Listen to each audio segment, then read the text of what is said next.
4টা বজাত মই ৰেজিগনেশ্যন দিছে central working president Pramod Boro ডাঙৰীয়া হয়। আজি ৰেজিগনেশ্যন দি পেলাই আজি BPF-ক মই সমৰ্থন কৰিব বুলি আজি যোগদান কৰিলোঁ। এইটো নতুন কথা নহয় যে নিজৰ ঘৰত নিজৰ আৰু উপুতি আহিছোঁ মই বেক টু হোম। কাৰণ একো নাই যে আমি দেখি পাইছোঁ যে যেনেকৈ পলিটিকেল চিটুৱেশ্যন যে য'ত আমাৰ এই অঞ্চলত উন্নতি আৰু শান্তি বজাই ৰাখিবৰ কাৰণে মই মদত কৰিবৰ কাৰণে মই ওলাই আহিছোঁ। ইয়াতো বহুত লাইনত আছে, কালি পৰহি সেইবিলাক সোমায়ে ক'ব, মোটামুটি সেইটো সোমায়ে ক'ব। নিশ্চয় আপোনালোকে দেখিব দিনে দিন নিশ্চয় সেইবিলাক আপোনালোকে প্ৰচাৰ কৰিব ক'ব।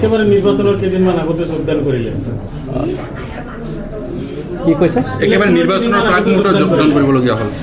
সেইটো আমি ডিচিশ্যন ল'লোঁ যে আমি যেনেকৈ দেখি পালোঁ যে আমাৰ যে ৰুলিঙত যে আমাৰ সন্মানীয় কানিৰাম ব্ৰহ্ম কেণ্ডিডেট আমি দেখি পাইছোঁ আৰু অভাৰঅল আমি এছেছমেণ্ট দেখি পাইছোঁ যে উন্নতিৰ ক্ষেত্ৰত আৰু শান্তি বজাই ৰখাৰ ক্ষেত্ৰত সকলোৱে ৰাইজে আজি BPF-ক সমৰ্থন কৰিছোঁ।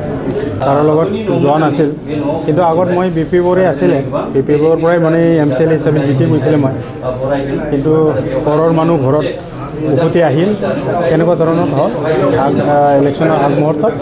সেই গতিকে পুৰণি যিবিলাক আমাৰ গাৰ্জেন আছে বা নেতা আছে তেখেতসকলক লগ পাই কিনি মই ভাল লাগিল, কাৰণ আমি বহুত বছৰ তেখেতসকলৰ লগতে আমি কাম কৰি আহিছিলোঁ। তেখেতসকলৰ লগত লগ পাই কিনি মই আজি সুখী হৈছোঁ আৰু ধন্যবাদ দিছোঁ সকলোলৈ, কাৰণ আকৌ আমি নিজৰ ঘৰত উভতি আহিলোঁ, সেইটো কাৰণে মই মনটো ভাল লাগিল। এৰিবলগীয়া হ'ল কিয় কাৰণে? আমি আমাৰ নিচিনা মানুহ ইমান ডাঙৰ দলত থাকি ইমান গুৰুত্ব নাপায় বা পাত্তা নাপায় বা আমি কাম কৰিব নোৱাৰোঁ। বহুত কথা আছে, কাৰণ তেনেকুৱা দলত থাকিবলৈ হ'লে মানে বহুত মানে কি বুলি কয় ষ্ট্ৰাগল কৰিব লগা হয়। সেই গতিকে মই দল ত্যাগ কৰি কিনি আমাৰ লোকেল যি আছে ৰিজনেল দল তাতে আমি আগবাঢ়ি আহিলোঁ। এতিয়া কাম কৰি যাম, দলৰ এজন কাৰ্যকৰ্তা হিচাপে মই কাম কৰি যাম। বিজনীত কি হ'ব এবাৰ সমীকৰণ কি হ'ব বিজনীত?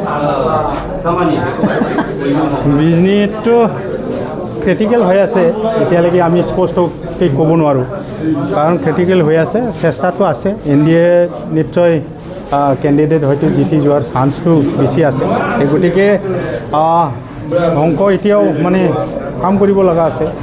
এতিয়া মানে নিশ্চয় আশাবাদী তাৰমানে NDA কেণ্ডিডেট জিতি যাব বুলি আশা কৰা যায়।